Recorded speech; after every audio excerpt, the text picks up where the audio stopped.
not in 1969, not in 1970. In fact, there used to be just one institution called RI, Raffles Institution. I used to tell my colleagues there, RI in India means rigorous imprisonment. And anybody who is somebody in Singapore in 1970 has studied in the Raffles Institution. One institution only. Not only that, and again, secret number 2, please don't tell this in Singapore. Secret number 2 is, if somebody comes to an interview to join a PhD program, some of the people along with me who sit there and assess the candidate, they used to say, but I'm not very happy with this guy. Why? He didn't study at Raffles. I said, why do you worry about Raffles? Because I wanted to tell them, I never studied anywhere like any Raffles. I just came from a municipal school. But the fact is, you're so brainwashed by one school as the top school, premier school. Everybody who is somebody used to send his children to that school. That was 1970. Today, sorry. Every school knows that it can be number 1 next year in the grade 12 exam results. Every year it changes. Every school has this excellent infrastructure. You can close your eyes, join any school. There is no problem. All schools have extremely highly dedicated teachers because they hate to lose their Central Provident Fund. The Central Provident Fund used to be 5-5, went to 10-10, went to 20-20, now it is about 22-22. 44% of your salary is in the Central Provident Fund.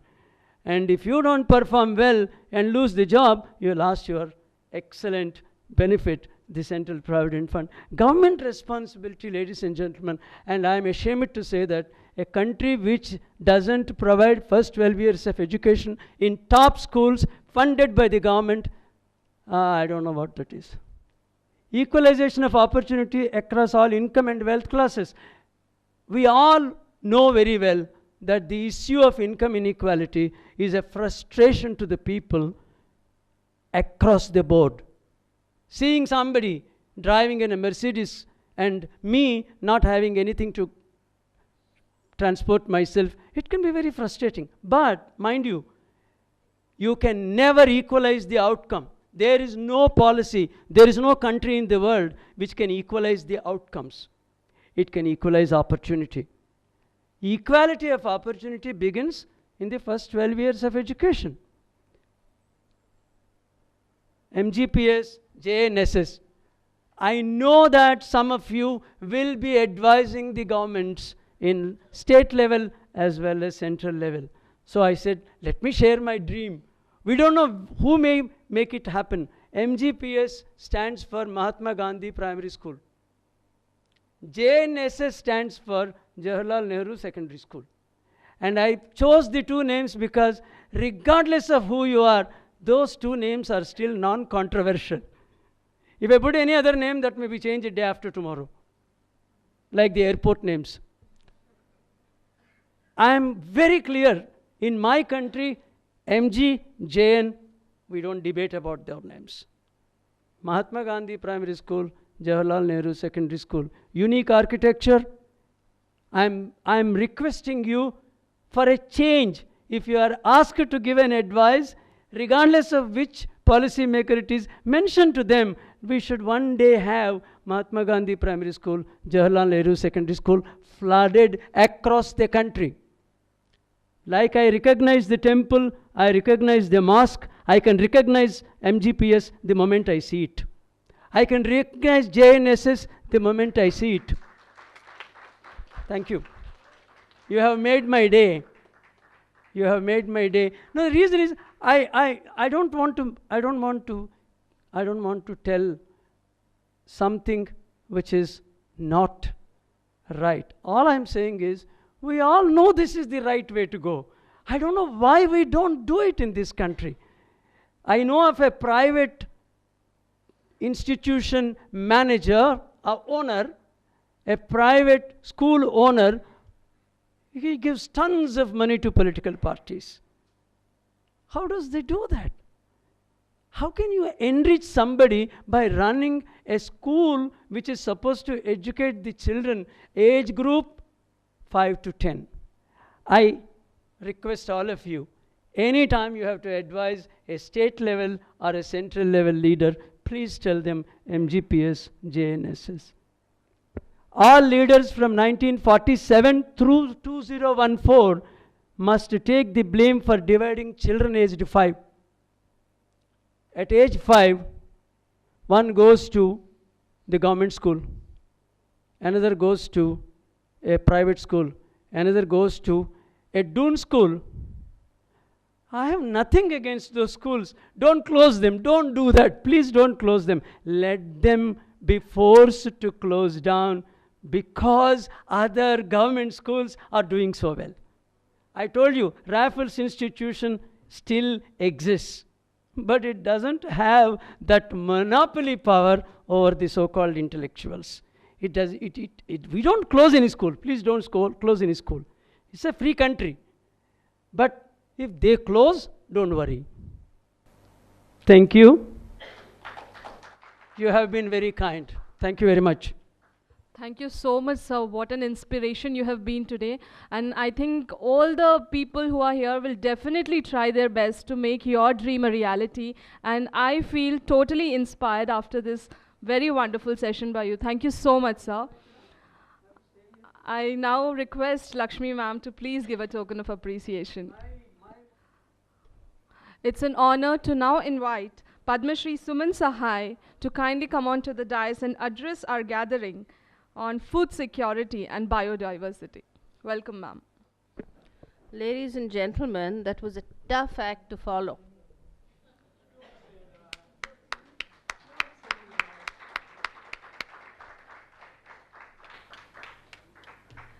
Because he touched on something so fundamental that all of us are so worried about. And Mr. Rao really managed to put it in a perspective that all of us think that it's easy to do. And I think simplifying a problem and making us feel that it is doable is half the challenge. So let me go on a completely different track. And that track is another sector, the largest sector, the sector of farmers that Professor Mahendra Dev spoke about, have helped the Narega in this case. There are other initiatives also disputed, perhaps also with potential, like the Food Security Act, an act that I don't, in its present form, don't fully endorse. And I think the Food Security Act has great potential. I think the rights-based approach has great potential and must be encouraged and must be part of our development plan. But I think you can do with a heavy dose of self-reliance in future policy planning. Which is not to say at all, let me reiterate, not to say at all, thank you, that the Food Security Act is not essential. It is. All I'm saying is that in its present form, it's not essential. But having said that, let me get to what I really wanted to talk about. And that is a resource, an asset, a wealth that this country has, which is critical and crucial to the development of the social sector. And by the term social sector, I understand really very comprehensively and very basically the largest sector out there, is the rural sector. The sector that deals with agriculture, the sector that derives its benefits, its livelihoods, its survival from several resources, one of the most underrated of which, least understood of which, is biodiversity. Now, biodiversity is not just tigers and cute bears.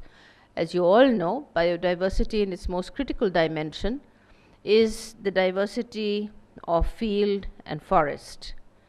These are assets which are very, very crucial to self-reliant development, to development that communities, if they are not disabled, if their hands are not tied behind their backs, if they are enabled to use these resources and encouraged to use these resources, and public policy supports the use of these resources, then I think we can look at a very self-reliant model of economic growth and social growth. Very particularly, I would like to talk about agrobiodiversity. Those of you who are dealing with biodiversity and nature, etc., you understand what biodiversity is. But there's a biodiversity in agriculture. And I wonder how many of you realize that there is enormous diversity in our crops, in our livestock, in our fish. Can somebody take a guess how many varieties of rice this country has had in its best time? 2000? Another guess? No wild guessing. Somebody take another guess. Think bigger. At its best, India is estimated to have had something like 2 lakh different varieties of rice. India is also the birthplace of rice. These resources didn't drop up from somewhere, they were developed by someone. Those someones are farmers, are rural communities, and therefore crops didn't drop somewhere, they were developed somewhere. So Mexico developed maize and has several thousand varieties of maize. The disputed, unfortunate area of Iraq, the Tigris-Euphrates basin, is thought to be the birthplace of wheat. China is the birthplace of soybean. And guess who is the birthplace of rice? Who? Who's the birthplace of rice? Guys, I know it's getting close to lunchtime, but if you have 2 lakh varieties, then you are the birthplace of rice. So India is the birthplace of rice. And the reason why I'm going to go a little bit into the importance of these numbers and figures is also that it is the farming community, the rural tribal farming community, that developed these 2 lakh varieties. We've lost much of that. Many are banked in international banks like the International Rice Research Institute. Many are banked in the National Gene Bank. Many are banked with institutions like Gene Campaign, which is the organization that I work with. But many are lost. And what I want to try and underscore is that we cannot afford to lose any of this. Why? Because if there are so many thousand varieties of rice, they contain amongst them perhaps all of the properties that you might need to deal with any crisis. So if there's a drought, you have varieties that are tolerant to drought. If there's a flood, you have varieties that are tolerant to flood, to dryness, to wetness, to high temperature, to low temperature, to this kind of soil, to that kind of soil, growing and maturing fast, growing and maturing slowly. So practically any condition that you are likely to encounter, practically anywhere in your country, and I might say practically anywhere in the world that grows rice, is in all probability contained in these enormous collections of genetic diversity within agriculture. And therefore, as you face increasing climate turbulence, as you face marginalization of soils, as you face many of the kind of environmental problems that you're facing today, less water, higher temperatures. What is it that's going to help you to cope? That odd drought-tolerant variety, or the salt-tolerant variety, or the flood-resistant variety, or the disease-resistant variety? Now, as the climate is changing, well, agriculture and pests go together. There's never been a time in agriculture when there were no pests.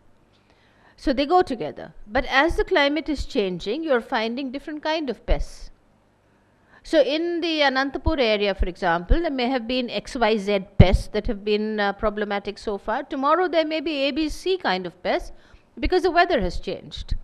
So how do you cope? If you had brains and if you had foresight and if you had in you the humility to respect the knowledge and scientific expertise accumulated by rural communities, which unfortunately we don't. We think scientists like me and others in this room who have in their time worn long white coats and worked in labs and fields, if you think this community has the answer to all the solutions, you're very, very mistaken. Certainly some solutions will come from there. But a lot of solutions will come from people who've worked and developed these materials. And it is unwise, self-defeating and foolish to ignore a huge knowledge bank like that. To ignore the knowledge bank that exists in rural communities, that exists in farming communities. So the reason why this repertoire of genetic resources is so comprehensive is because through the ages, through the generations, the farming community has faced practically every kind of problem. Droughts, you name it, floods, you name it, saline soil, acidic soil, short weather, long climate, whatever is happening today has happened in the past. They had the wisdom and foresight to keep collecting the successful varieties that overcame that problem. So when there was a drought, maybe out of 25 varieties, only 3 survived.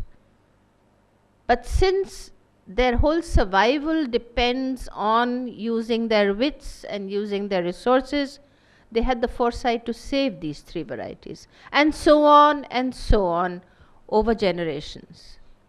And because of this foresight, they saved these varieties, they added to them, they did science, they did breeding, they did selection, they did everything that scientists do, and kept on growing this huge resource. So over generations, you have now